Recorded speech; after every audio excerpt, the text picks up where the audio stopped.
Na'udzubillahi samil alim minasyaitonir rajim. Bismillahirrahmanirrahim. Assalamualaikum warahmatullahi wabarakatuh. Innal hamdalillah nahmaduhu wa nasta'inu wa nastaghfiruh wa na'udzu billahi min syururi anfusina wa min sayyiati a'malina. May yahdihillahu fala mudhillalah wa may yudlil fala hadiyalah. Asyhadu an la ilaha illallah wahdahu la syarikalah wa asyhadu anna Muhammadan abduhu wa rasuluh. Allahumma shalli wa sallim wa barik ala hadzal nabiyil karim wa ala alihi wa sahbihi ajmain. Mohon maaf bentar Pak, saya minum dulu Pak ya. Sesegukan saya Pak. Bismillah.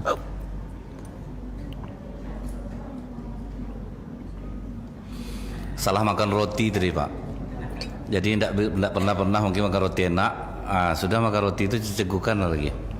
Tidak bisa selera bagus rupanya. Selera goreng pisang, ubi ya itu baru masuk ya. Ini Pak, alhamdulillahirabbil alamin, bersyukur dulu kita kepada Allah.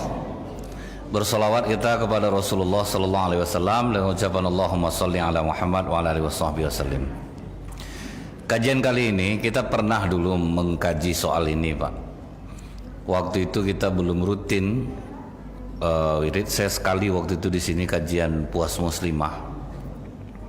Ini kita sampai kepada kisah yang paling baik di dalam Al-Quran. Allah sendiri mengatakan dalam surat Yusuf, nahnu naqussu 'alaika ahsanul qasas. Kami akan menceritakan kepada Muhammad kisah yang terbaik. Jadi Allah menceritakan kepada Rasulullah kisah yang terbaik di dalam Al-Quran ini, yaitu kisah Nabi Yusuf alaihissalam. Jadi sebelum itu kita mundur dulu ke belakang Pak. Nabi Ibrahim dapat anak dari Siti Sarah itu di umur 90-an tahun. Lahirlah Ishak. Nabi Ishak ini menikah dengan perempuan yang namanya Rifka. Jadi itu nama istri Nabi Ishak ini Pak. Dari rahim Rifka lahirlah dua orang anak. Satu namanya Ais, satu namanya Yakub. Itu dua orang anak Nabi Ishak. Tetapi Nabi Ishak lebih cenderung sayangnya kepada Ais daripada kepada Yakub. Sementara ibunya Rifka lebih sayang kepada Nabi Yakub daripada kepada Ais. Inilah puncak awal hancurnya sebuah keluarga Pak. Ketika seorang orang tua memilih kasih sayang terhadap anak-anaknya. Makanya kata Rasulullah, siapa yang tidak ingin dibedakan di masa tuanya, jangan membedakan kasih sayang terhadap anak-anaknya. Jadi bila ada orang tua Bu agak cuek anak-anaknya sama dia, orang tua itu mesti introspeksi diri dulu Pak. Dulu pilih kasih tidak dia sama anak-anaknya, sekalipun anaknya berdosa menyia-nyiakan orang tuanya. Tetapi kadang itu dari orang tuanya yang membuat anaknya acuh kepadanya, sebab dia memilih kasih. Jadi sejarah itu Pak berulang dia. Sejarah itu berulang. Jadi siapapun yang melakukan ini maka keluarganya akan hancur. Dulu ingat saya di Lampung, ada bapak tidak boleh sama anaknya masuk Pak. Jadi saya tidak mau menyalahkan dia, karena orang menyalahkan dia anak durhaka, orang tuanya di depannya, di depan rumahnya tidak disuruhnya masuk. Saya bertanya Pak, kenapa orang tua yang tidak boleh masuk? Kata dia, kecil kami lagi Ustadz, dia udah beristri lagi, dapat dia istri muda. Sejak itu dia tidak pernah menafkahi ibu saya dan saya. Tahu-tahu udah sakit stroke dia diantar istri itu mudanya kemari. Itu rupanya masalahnya Pak. Cuman saya berusaha membesarkan hatinya untuk tetap mau menerima ayahnya. Memang diterimanya ayahnya, tapi biasanya anaknya seperti ini Pak, sakit dia jadinya karena dia menahan rasa benci. Di sisi lain dia harus berbakti. Kan payah anak jadinya Pak. Tidak diterimanya ayah kandungnya, berdosa dia. Diterimanya sakit hatinya, makanya dia sakit juga dia jadinya. Tapi saya berharap sakit dia itu bisa menggugurkan dosa-dosanya. Anaknya maksudnya Pak. Suatu ketika Nabi Ishak ini memanggil anaknya Ais, karena di waktu masa tuanya Nabi Ishak ini matanya sudah buta. Dipanggilnya anaknya Ais, Ais sini nak. Ayah sangat ingin sekali kau buatkan ayah makanan. Baik ayah, akan aku buatkan. Rupanya Rifka, istri Nabi Ishak, mendengarnya. Dipanggilnya lah anak kesayangannya Nabi Yakub. Yakub, sini nak. Ada apa ibu? Cepat kau buatkan makanan untuk ayahmu. Pakai baju yang sering dipakai Ais. Dan jangan lupa minta doa kepada ayahmu.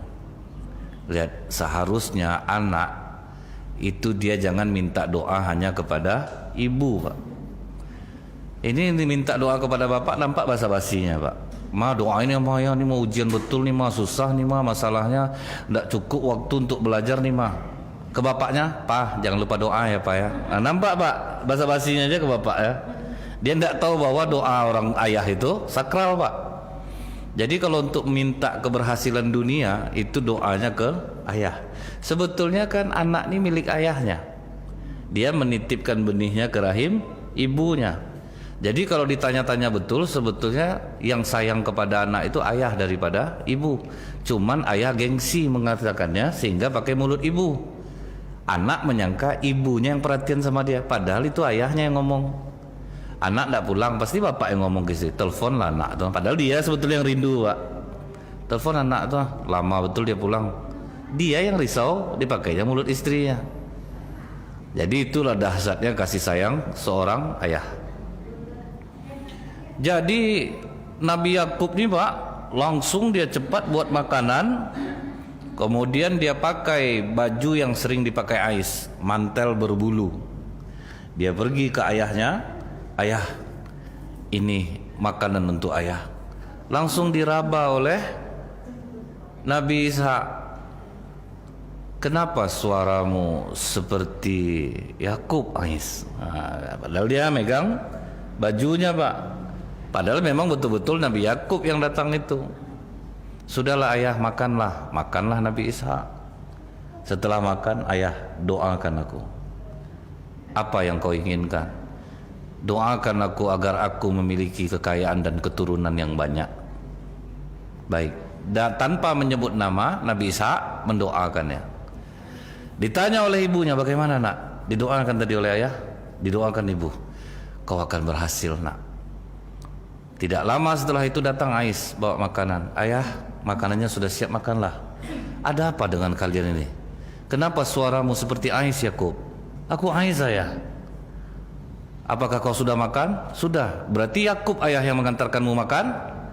Iya, kalau begitu ayah, doakan saja aku agar aku memiliki kekuatan. Maksudnya apa Pak? Ingin membunuh Yakub. Ah, itulah berkelahi adik beradik itu jadi ya Pak. Karena ayah memilih kasih. Mendengar itu, Rifka ibu Nabi Yakub langsung memanggil anaknya Yakub, sini nak. Abangmu berniat buruk kepadamu. Cepat kemaskan pakaianmu.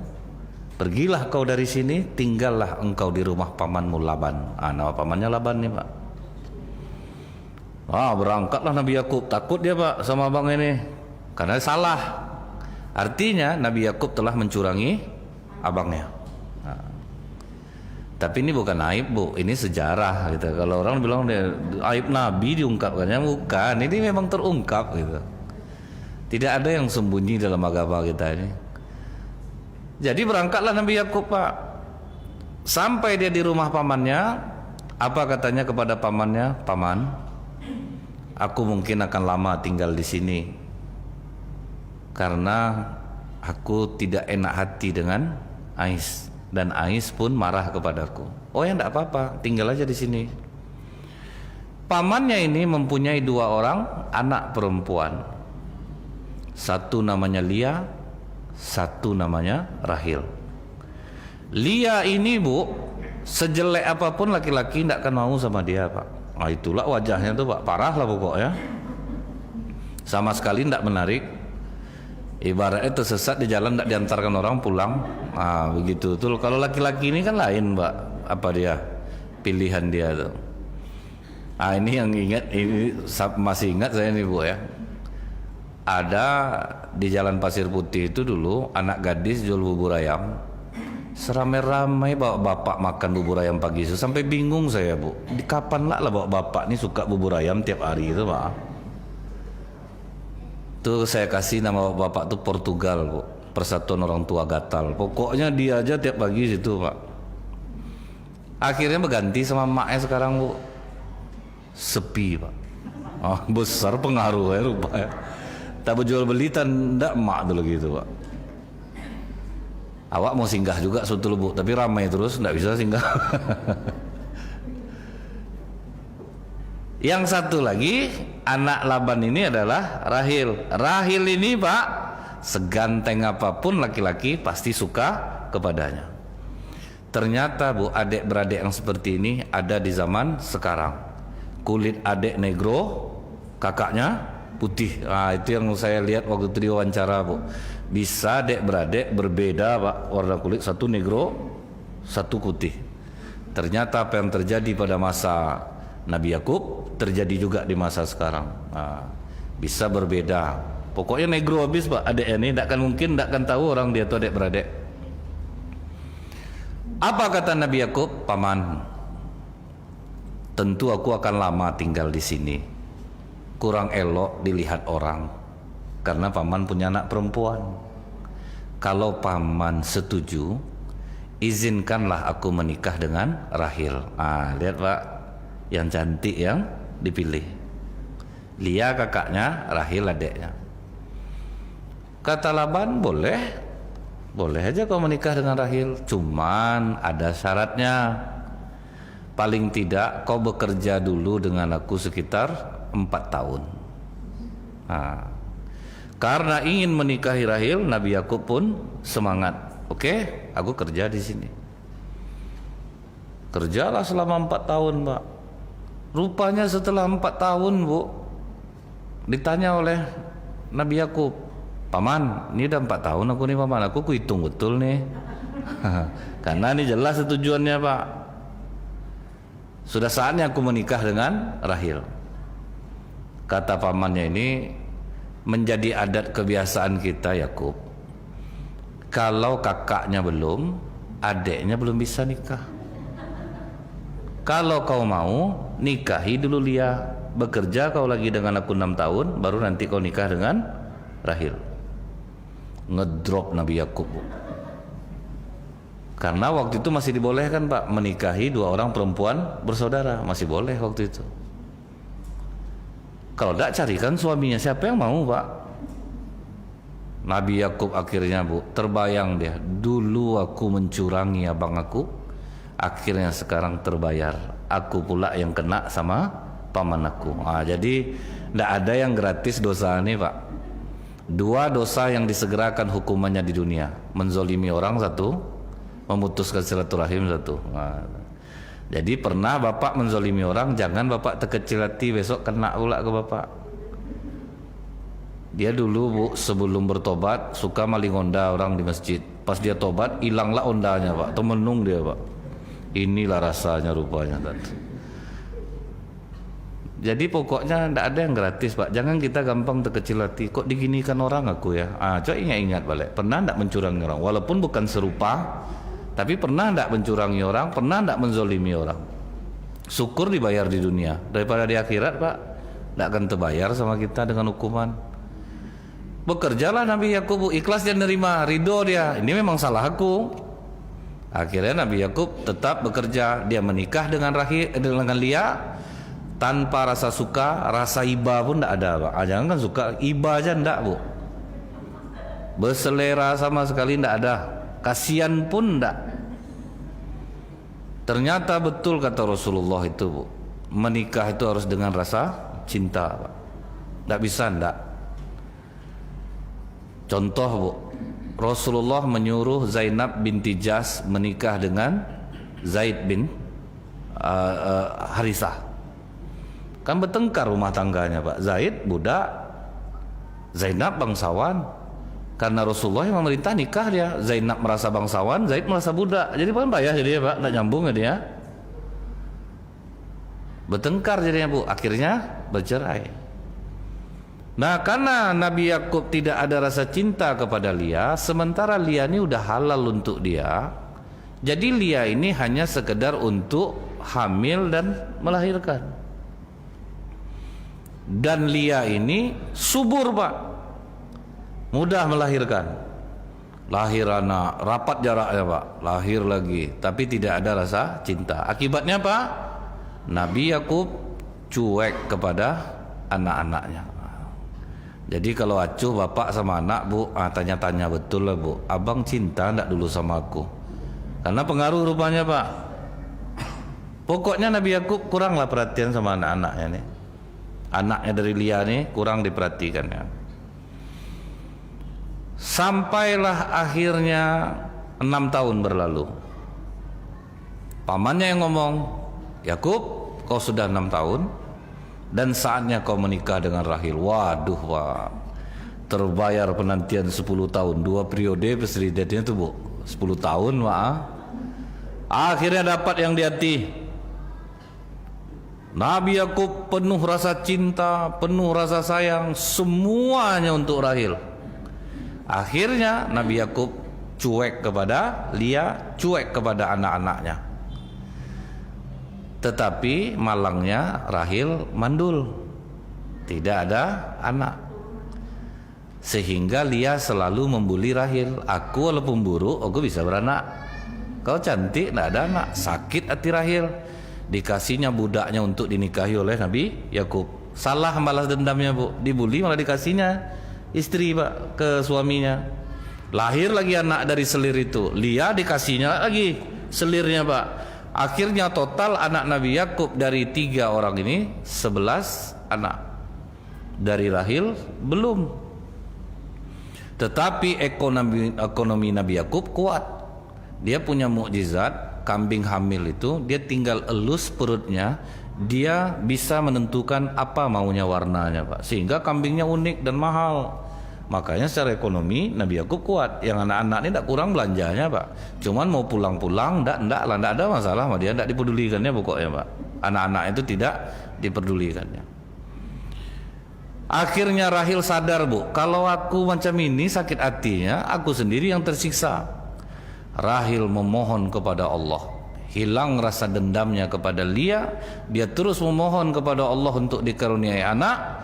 Akhirnya Allah ijabah, hamillah Rahil, dan sekali lahir anak tidak tanggung-tanggung pula, paling ganteng lah di dunia, yaitu Nabi Yusuf. Karena sabar nih Pak. Jadi jangan pernah terkecil hati nikah tidak amil-amil. Waduh, Nabi Zakaria 77 umur baru dapat anak Pak. Nah Siti Sarah tadi umur 88, Nabi Ibrahim 90-an baru dapat Nabi Isa. Jadi tidak ada bagi Allah itu yang tidak mungkin, asal sabar terus minta aja ke Allah Bu. Jangan sampai pergilah ke dukun. Ini kadang-kadang orang banyak payah beranak pergi ke dukun, dimandikan tengah malam, hamil lendak sakit yang ia dibuatnya itu Bu. Terus datanglah makan ikan tidur miring kanan, makan daging tidur miring kiri. Tidak mau, udah golek-golek saya ada Ustaz, tidak bisa. Kalau Allah belum mau ngasih itu Pak, tidak akan dapat. Memang hak Allah ngasih anak itu, tidak bisa tidak. Waduh, tambah tumpah ruahlah cinta Nabi Yakub kepada Rahil. Tidak lama berselang, hamil lagi Rahil. Lahir pula anak yang kedua, yaitu Bunyamin. Waktu melahirkan Bunyamin, Rahil pun meninggal. Jadi tumpah betul sayang Nabi Yakub kepada 2 orang anak ini. Yang 11 ini Nabi Yakub acuh. Sampai akhirnya Nabi Yusuf ini Bu bercerita dia kepada ayahnya, ya bati, wahai ayah, inni ra'aitu ahada asyara kaukaban wasyamsa wal qamara ra'aituhum lisajidin. Ayah, sungguh aku bermimpi melihat 11 bintang, matahari dan bulan, semua sujud kepadaku. Cemas Nabi Yakub Pak.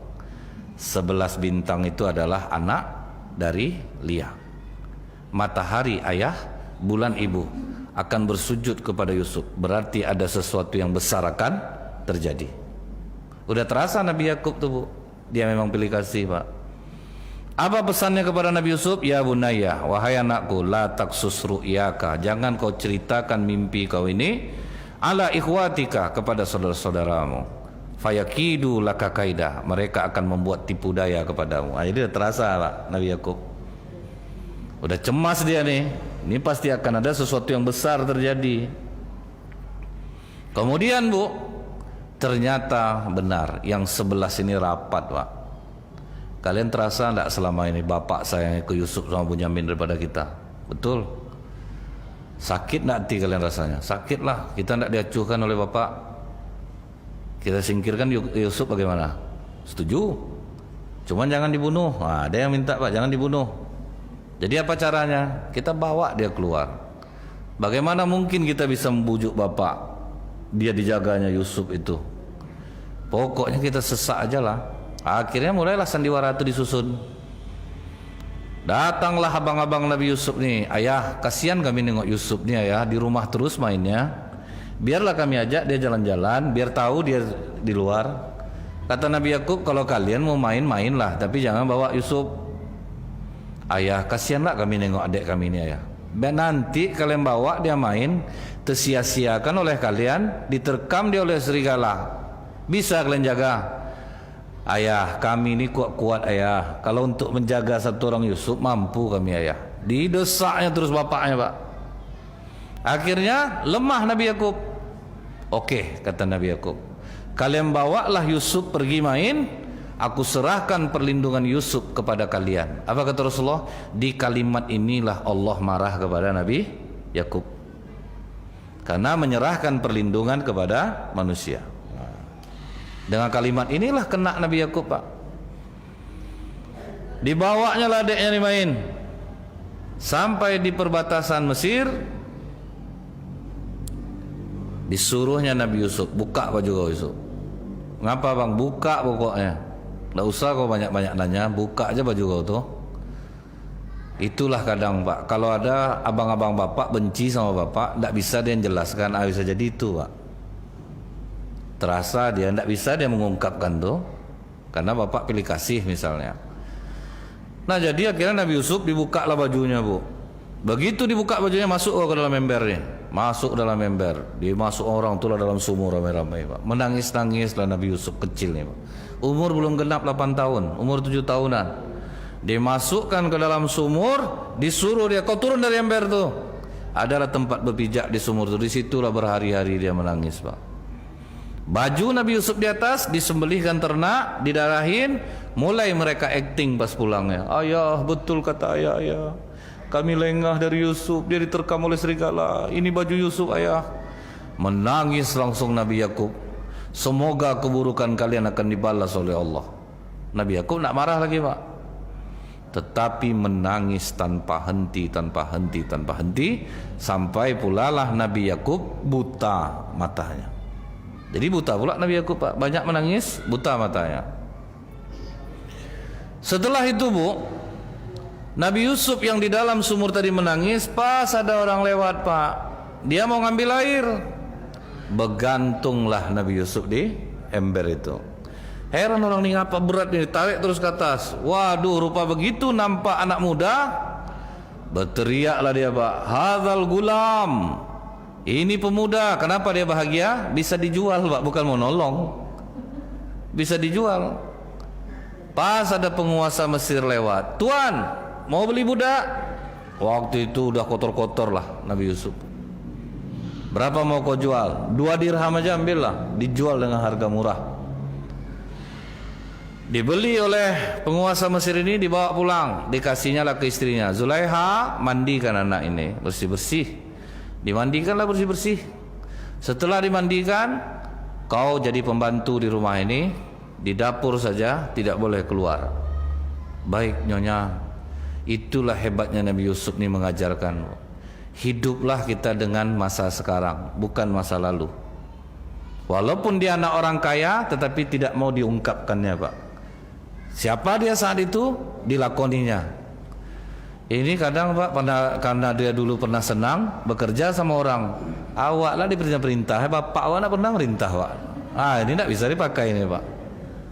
Kan ada orang Pak, dibawanya diri dia yang dulu gitu Bu. Dia pernah senang, dia anak orang kaya, diperintah-perintah tidak bisa. Siapa kita sekarang, ya udah itu lakonin. Tidak mau Nabi Yusuf Pak membuka siapa diri dia. Dia kan orang kaya tuh Pak. Tidak mau dia buka Bu. Nurut dia jadi pembantu. Tidak boleh keluar dari dapur. Diikutnya Pak. Sampai Nabi Yusuf umur 15 tahun, makin menjadi-jadilah ketampanan Nabi Yusuf. Akhirnya mak angkatnya sendiri, Zulaiha, jatuh cinta kepada Nabi Yusuf. Begitu suaminya pergi berburu dengan penasehatnya, diam-diam masuklah Zulaiha ke kamar Nabi Yusuf. Nyonya, jangan nyonya, kata Nabi Yusuf. Udahlah Yusuf, tidak usah kau munafik lagi, kau suka sama aku kan. Karena Zulaiha itu cantik Pak. Dalam riwayatnya disebutkan cantik Bu. Jangan nyonya, suamimu sangat baik kepadaku. Udahlah Yusuf, tidak usah kau bohong lagi. Aku bukan tak tahu dari sinar mata kau suka sama aku. Jangan nyonya, larilah Nabi Yusuf Pak. Tapi Allah membukakannya di dalam surat Yusuf ayat 24. Apa kata Allah Pak? Walaqad hammat bihi wa hamma biha. Sungguh Zulaiha berkehendak kepada Yusuf, Yusuf pun berkehendak kepada Zulaiha. Artinya apa Bu? Nabi pun kalau tidak ditolong Allah lewat Pak. Jadi janganlah kita ni sok-sok kuat lagi. Saya Ustaz kalau sama perempuan lah, insya Allah lah Ustaz aman. Tidak ada Pak. Perempuan seksi di depan bapak nih di lampu merah, zikir apa mau bapak baca lewat semua Pak. Tidak akan ada. Satu-satunya jalan hindari baru minta tolong ke Allah. Tolong diri kita dulu. Kok di situ ya Pak? Astagfirullahaladzim. Astagfirullah. Tidak akan mau mata nih pergi tempat lain Pak. Tolong diri kita dulu, baru kita berzikir. Nah jadi Bu ya, Allah membukakan dalam Al-Quran Pak. Yusuf pun mau. Kemudian apa kata Allah Pak? Ar-ra'a burhana rabbih. Sekiranya kami tidak melihatkan tanda dari Tuhannya, maka lewatlah Nabi Yusuf. Maka Allah palingkan Nabi Yusuf dari Zulaiha. Ditolong oleh Allah Pak, bangkit kuatnya. Jadi artinya apa Bu? Kita ini harus menolong diri kita. Apa kata Rasulullah? Ketika habis perang Badar, kita pulang dari perang kecil menuju perang yang sangat besar. Perang apa itu Rasulullah? Melawan hawa nafsu. Jadi kadang memang harus kita ajak dialog nafsu ini Pak. Kalau tidak kita ajak dia dialog, dilewat kita dibuatnya. Karena yang diinginkannya semua yang menyamankan hati kita Pak. Cuman menyesakkan pikiran kita. Apa yang dia mau itu nyaman kita dibuatnya. Tetapi dia menyesakkan pikiran kita. Ini yang dilakukan oleh Umar bin Khattab Pak. Apa kata Umar bin Khattab? Aku dulu pengembala kambing bibiku. Aku dapat upah kurma kering. Sampai sekarang pun aku masih pengembala. Jangan kalian terlalu hormat sama aku. Ada apa-apa jangan segan-segan minta tolong sama aku. Apa kata Abdurrahman bin Auf? Salut aku nengok kau khalifah. Udah setinggi ini kedudukan kau, tapi tetap kau mengakui dirimu sebagai pengembala. Apa kata Umar? Celaka kau Abdurrahman bin Auf. Kenapa aku berkata seperti itu? Karena barusan nafsuku mengatakan kau orang yang terhormat, kau orang yang utama, kau berhak untuk dihormati. Makanya aku menasehatinya lewat omongan aku tadi. Jadi dia bisa diajak dialog nih Pak. Jangan kau sesatkan aku nafsu. Gawat nanti nih, aku udah berumurnya. Nanti salah aku mati udah saat itu, bisa kau mempertanggungjawabkannya. Aku yang kena nanti di hadapan Allah. Bisa kita mengajak dia dialog itu. Nah Nabi Yusuf ditolong oleh Allah, berhasil mencapai pintu. Tapi Zulaiha karena sudah mabuk cintanya Pak, dikejar ya, ditariknya baju Nabi Yusuf dari belakang, robek, dibuka pintu. Pas suami Zulaiha baru pulang bersama penasehatnya. Langsunglah keluar jurus Zulaiha memfitnah Nabi Yusuf. Wahai suamiku, apa hukuman yang pantas untuk orang yang kau pelihara dari kecil? Setelah dia besar dia goda istrimu. Wah, kena fitnah Pak. Jadi makanya kalau kita udah kena fitnah Pak, tidak usah klarifikasi lagi, serahkan aja lah kepada Allah. Susah Pak, kalau udah kena fitnah itu susah. Mau apa kita bilang Pak? Barang seolah-olah betul-betul terjadi. Akhirnya Nabi Yusuf nyerah waktu itu, diam aja. Cuman penasehat suami Zulaiha ini yang mantap Pak. Tunggu dulu Tuan, ini kamar Yusuf. Posisi Yusuf mencapai pintu, istrimu di belakang. Baju Yusuf di depan rapi. boleh kau berbalik Yusuf? Berbaliklah Nabi Yusuf, Pak. Nampak bekas robek bajunya itu. Maaf Tuan, istrimu yang mengejar Yusuf. Langsung sadar raja ini, Bu.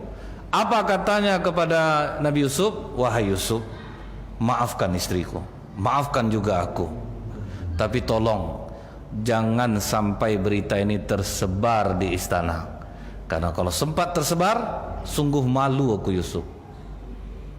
Rupanya karena heboh-heboh di awal tadi, Bu, netizen banyak dengar, Pak. Banyak netizen di istana itu dengar. Nah, itulah tersebarlah berita ini dari mulut ke mulut, sampailah ke istri-istri para menteri, istri-istri orang kaya. Langsung mereka membuli Zulaiha, Pak. Ih, rendah ya jeng selera ratu kita, masa mau dengan pembantu? Mereka tidak pernah nengok Nabi Yusuf. Semua mencemooh, ih nggak banget deh, gitulah Pak, mungkin ya Pak ya. Ibu-ibu sosialita lah Bu, kan macam-macam itu gayanya tuh. Lama-lama tidak tahan juga Zulaiha, Pak. Memang kalau kita nih Bu sering dibully orang tuh, kalau tidak kuat Pak, iya terganggu jiwa kita, mental kita kena dibuatnya. Zulaiha akhirnya caranya gimana? Diundangnya lah istri-istri menteri ini semua, Pak. Istri-istri pedagang diundang semuanya. Ada apa nih Ratu? Saya ingin kita masak-masak di aula ini. Pegang satu orang satu pisau, itu sayurannya silahkan dipotong sayurannya dulu. Mereka sedang asik memotong sayuran, maka kata Zulaiha, Yusuf, keluarlah engkau. Wah, jalanlah Nabi Yusuf, Pak. Menengok Nabi Yusuf pun tidak sadar lagi, mak-mak rempong nih Pak. Dipotongnya jarinya, Bu. Hilang rasa sakit, Pak. Terpesona saking tampannya Nabi Yusuf, hilang rasa sakit mengiris tangan sendiri. Jadi apa kata Rasulullah, Bu? Begitulah nanti ruh orang beriman keluar dari tubuhnya. Dia sakit. Kenapa tidak terasa? Karena terpesona dengan gambaran surga yang dilihatkan oleh Allah. Mudah-mudahan kita dapat yang ini nih Bapak Ibu. Kalau tidak sakit Pak, kan kita udah tahu riwayat yang mengatakan bagaimana rasanya mati. Cuman kata Rasulullah, tidak akan dicabut ruh seorang mukmin sebelum dia melihat tempat tinggalnya di surga. Saking terlenanya, tidak terasa lagi sakit pencabutan ruh dari badan. Sama seperti perempuan-perempuan ini terpesona oleh ketampanan Nabi Yusuf, tidak sadar lagi menyayat-nyayat tangan. Apa kata ibu-ibu nih Bu? Nyonya, wajar kau tergoda, kami tidak tahu selama ini seperti ini Yusuf rupanya. Gini aja loh Nyonya, kita bagi aja sama banyak Yusuf ini. Akhirnya Pak, Nabi Yusuf diancam Pak. Kau kalau tidak mau melayani kami, akan kami buat cerita kau telah menggoda kami dan kau akan dipenjara. Atau kau layani kami, kau akan bebas. Pemuda tampan Bu, digoda dengan perempuan cantik yang kaya raya. Apa kata Nabi Yusuf? Ya Allah, penjara lebih aku sukai daripada aku harus mengikuti kemauan mereka. Akhirnya difitnahkan Nabi Yusuf. Masuklah penjara Pak, umur 15 tahun sampai umur 27 tahun. Dijalani oleh Nabi Yusuf takdir itu Pak. Jadi pembantu dijalaninya, udah senang hidupnya, masuk penjara lagi dijalaninya. Nyantai aja Pak. Diterimanya aja takdir itu Bu, tidak ada masalah. Nah di penjara inilah Nabi Yusuf dapat wahyu Pak. Dan di penjara itulah dia mulai berdakwah kepada dua orang yang di penjara itu Bu. Jadi datang yang penjara pertama nih Pak, Yusuf, aku semalam mimpi. Mimpi apa? Aku rasanya ada makanan di atas kepalaku nih, kemudian dipatuk oleh burung. Terus yang satu lagi aku mimpi juga Yusuf, menuangkan air ke dalam gelas.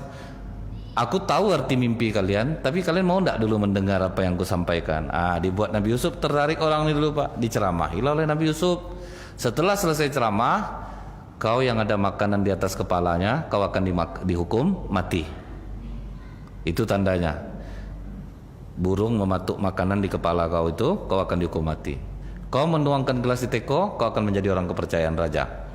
Bila kau nanti selamat dan kau betul-betul jadi orang kepercayaan raja, sampaikan kepada raja kelebihanku. Jadi itu Pak, promokan aku. Ternyata qadarullah lupa dia setelah dia keluar dari penjara Pak. Ternyata dia betul jadi orang kepercayaan raja. Lupa dia, rupa tidak boleh kita promo diri kita nih Pak dari belakang, tidak bisa Bu rupanya. Nah, pas bertepatan raja bermimpi, Pak. 7 ekor sapi gemuk dimakan oleh 7 ekor sapi kurus. Itu mimpinya. 7 tangkai kurma kering, 7 tangkai kurma basah. Dipanggil ahli-ahli mimpi, tidak ada tak satu pun yang tahu. Baru teringat, Pak, yang orang kepercayaan raja nih, Tuhan, aku lupa. Waktu aku di penjara, aku mengenal Yusuf, dia bisa menakwil mimpi dan tepat raja. Yusuf anak angkat aku tidak tahu raja.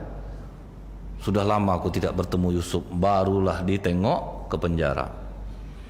Sedih hati raja, Bu, jumpa dia anak angkat yang dulu dia sayangi. Yusuf, aku semalam bermimpi. Ada 7 ekor sapi gemuk dimakan oleh 7 ekor sapi kurus, 7 kurma kering, 7 kurma basah. Sedikit pun Nabi Yusuf tidak ada dendam kepada raja yang telah memenjarakannya, Pak. Kalau kita tidak pandai-pandai, seorang carilah yang lain. Pasti kita gitu, Pak. Dendam kita. Terserahlah bahaya, pokoknya arti mimpi itu siap-siap aja lah raja. Kena nanti aku apalah, aku di penjara. Tapi Nabi Yusuf tidak. Raja, arti mimpi raja itu akan datang 7 tahun masa subur. Setelah 7 tahun masa subur ini akan datang 7 tahun masa peceklik. Di masa 7 tahun subur ini pandai-pandailah menggemburkan tanah yang kering untuk stok 7 tahun masa sulit. Kalau raja berkenan, angkat aku jadi bendahara negeri ini, karena aku faham dengan hal ini dan aku sangat amanah. Artinya apa, Pak? Kalau kita punya kemampuan, silahkan maju mempromosikan diri. Maka raja setuju. Baik Yusuf, cuman dengan syarat raja, bersihkan dulu nama aku, kumpulkan lagi perempuan-perempuan yang pernah menuduh aku, bersihkan nama aku. Akhirnya perempuan-perempuan itu, ibu-ibu itu, Bu, masih hidup lah waktu itu. Akhirnya mereka bersaksi lah, Pak, bahwa kami yang salah, kami yang menggoda Yusuf. Berubahlah takdir itu, Bu. Langsung Nabi Yusuf menjadi pembesar di negeri Mesir. Diaturnya lah semuanya, Pak. Jadi artinya apa, Bu? Orang yang menikmati fase hidupnya dengan tenang, selalu berbaik sangka sama Allah, pasti hidupnya akan nikmat, Pak. Begitu dia jadi bendahara Mesir itu, Bu, diaturnya semuanya makanan stok nanti 7 tahun masa sulit. Begitu datang 7 tahun masa sulit, Nabi Yusuf langsung mengumumkan semua masyarakat boleh mengambil makanan setiap hari dengan cara gratis. Pokoknya kumpulkan aja, bawa karung ke istana, udah lengkap semua, Pak. Betul-betul bisa teratur oleh Nabi Yusuf. Rupanya saudaranya yang pernah nenggelamkan dia ikut antri, Pak. Nampak dia abang-abangnya itu, sempat itu terjadi sama ibu. Mati kalian, gue buat tengoklah. Kalian apa kan aku, tapi Nabi Yusuf enggak, Bu. Nampak dia abang-abangnya antri, Pak. Dia ingat wajahnya. Yang 11 hitung sini. Dia yang langsung mengisi karung abang-abang itu dengan makanan. Cuman 11 orang kalian adik-beradik. Iya Tuan. Ada enggak yang lain? Ada 1 orang lagi Tuan, cuman dia di rumah. Siapa namanya? Bunyamin. Besok kalau udah habis makanan yang kalian bawa ini, kalau kalian mau ngambil makanan lagi, tolong bawa adik kalian. Kalau enggak saya enggak akan ngasih. Ya Tuan, baik Tuan. Dia ngisi, Bu. Lihat, Pak, diajarkan kita enggak usah dendam. Jangan ada dendam. Kan berat nih, Pak, ya. Berat loh, Pak. Kita diperlakukan gimana, tapi Nabi Yusuf lapang jiwanya, Bu. Pergilah saudara-saudara dia ini. Enggak ada terungkap sama dia, Pak. Pulang, berceritalah abang-abangnya nih, Bu. Ayah, luar biasa ya. Bendahara Mesir itu baik ya. Banyak tuh orang antri kami didulukan ya. Dialah yang ngisi ya. Memang baik deh, cuman gini ya. Kalau besok stok makanan ini udah habis, kami harus bawa Bunyamin ya. Maka kata Nabi Yakub, dulu Yusuf hilang sama kalian. Sekarang Bunyamin kalian bawa. Aku enggak mau. Tapi ketika stok makanan menipis, akhirnya saudara-saudara Nabi Yusuf ngomong lagi, Pak, kalau sempat enggak bawa Bunyamin, kita enggak boleh ngambil makanan. Maka kata Nabi Yakub, bawalah oleh kalian adik kalian ini, aku serahkan perlindungannya kepada Allah. Inilah Allah mengakhiri cobaan Nabi Yakub. Dibawanya lah adiknya, Bu, bawa karung masing-masing. Sampai ke Nabi Yusuf, nampak dia adiknya, Pak. Dia udah rindu betul adik kandungnya ini. Nah, sini saya isi karung kalian. Di karung adiknya Bunyamin diisinya sebongkah emas. Diisi makanan. Setelah semuanya terisi, silahkan kalian pulang. Kira-kira 10 meter berjalan, tunggu. Aku kehilangan emas. Ada tak di antara kalian yang ngambil? Tidak ada tuan, kami mana ada ngambil. Kena prank orang nih bu. Jadi prank ini udah lama nih pak. Dikejutkan oleh Nabi Yusuf. Balik dulu. Balik semuanya. Sempat ada dapat di salah satu karung kalian bagaimana? Jadikan kami budak tuan. Dapat di kantong Bunyamin. Adik kalian yang ngambil. Akan kujadikan budak. Menangis semua pak. Dari dulu kita Yusuf, di sekarang Bunyamin kena lah lagi ya. Akhirnya menangis-nangis semua ketakutan pak. Pulang kalian semuanya. Pokoknya adik kalian saya jadikan budak. Begitu di dalam, Bunyamin pandang wajah aku. Udah lama pak. Oh Bang Yusuf. Wah melepas rindu lah mereka pak. Diistimewakannya adiknya nih. Abang-abangnya menangis pulang. Ayah gawat ayah Bunyamin lah. Macam-macam lah pak pengaduannya. Ini jarak jauh nih bu. Mesir Yordan pak. Lumayan perjalanannya. Setelah itu apa kata Nabi Yakub? Dengan wajah tenang, tidak akan terjadi apa-apa dengan adik kalian. Dan aku merasa Yusuf masih hidup. Coba kalian kembali lagi ke Mesir, cari adik kalian. Nah berangkatlah abang-abang yang 11 nih. Begitu jumpa Nabi Yusuf, dia belum tahu nih pak Nabi Yusuf. Tuan kami ingin mengunjungi adik kami. Oh silahkan keluar Bunyamin pak dengan pakaian yang bagus. Tuan adik kami bukan dijadikan budak. Coba kalian pandang wajah saya. Ingat tak kalian menenggelamkan anak kecil dalam sumur dulu? Oh dipandang, oh Yusuf, maafkan kami Yusuf. Kalian tak ada yang salah bang. Iblis yang telah memecah kita. Itu pak baiknya Nabi Yusuf pak. Itu baiknya itu pak. Bawa bajuku kepada ayah. Lapkan bajuku ke matanya. Dibawalah pulang. Jauh lagi pak. Apa kata Nabi Yakub? Yusuf pulang, Yusuf pulang. Begitulah dahsyatnya, aromanya aja pak udah terasa oleh ayahnya karena saking sayangnya bu. Ayah ini bukan Yusuf ayah, ini bajunya. Ternyata Yusuf jadi pembesar Mesir ayah. Kata Yusuf lapkan baju ini ke muka ayah. Dilapkan langsung bisa melihat. Yusuf berpesan ayah, bawa ibu Lia, bawa ayah kami semua untuk tinggal di sana. Tidak ada sedikit pun dendamnya bu. Dibawa semuanya. Tapi Nabi Yakub lupa pak, disangka ini bukan anaknya duduk di singgah sana. Maka Nabi Yakub pun sujud. Istrinya sujud, anaknya yang 11 sujud. Langsung berlari Nabi Yusuf bu. Digendongnya ayah dan ibunya, diletakkannya di singgah sananya. Ayah, inilah takwil mimpi aku dulu. 11 bintang, matahari dan bulan sujud kepadaku. Subhanakallahumma bihamdika asyhadu alla ilaha illa anta astaghfiruka wa atubu ilaik. Assalamualaikum warahmatullahi wabarakatuh.